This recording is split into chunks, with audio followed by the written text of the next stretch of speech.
तर ठाणे लोकसभेबाबत शिंदेंच्या ठाण्यातील निवासस्थानी बैठक पार पडलेली आहे। शिंदेंच्या घरी जे आहेत ते प्रताप सरनाईक, नरेश मस्के आणि रवींद्र फाटक हे आलेले होते आणि त्या बैठकीमध्ये सहभागी झालेले होते। त्या या बैठकीमध्ये भाजपच्या आमदार मंदा म्हात्रे देखील उपस्थित होत्या। 2 तारखेला आम्ही कल्याण डोंबिवलीचा अर्ज दाखल करू, 3 तारखेला आम्ही ठाण्याचा अर्ज दाखल करू। हे बघा कुणाच्याही नावाची चर्चा नाहीये। या ठिकाणी माननीय मुख्य नेते एकनाथ शिंदे साहेब जो निर्णय घेतील तो उमेदवार आमच्या दृष्टीने असेल। हा विषय उमेदवारीचा नाहीये, तर इलेक्शन स्ट्रॅटेजीची आज आमची नगरसेवक, विभाग प्रमुख या सगळ्यांची बैठक आज झालेली आहे।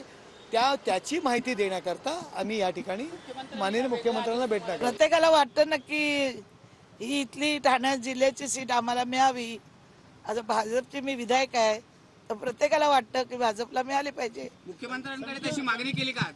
मुख्यमंत्र्यांना तसं आम्ही नेहमीच कानावर त्यांच्या घालत असतो, पण आता ते म्हणाले 2 दिवसात तुम्हाला कळेल। दिवस कमी आहेत प्रचाराचे, तेच सांगितलं, दिवस कमी आहेत प्रचाराचे। सगळीकडे उमेदवार जाहीर झाले, तरी मंदाताई परवा आपण फॉर्म भरायचं जाहीर करू।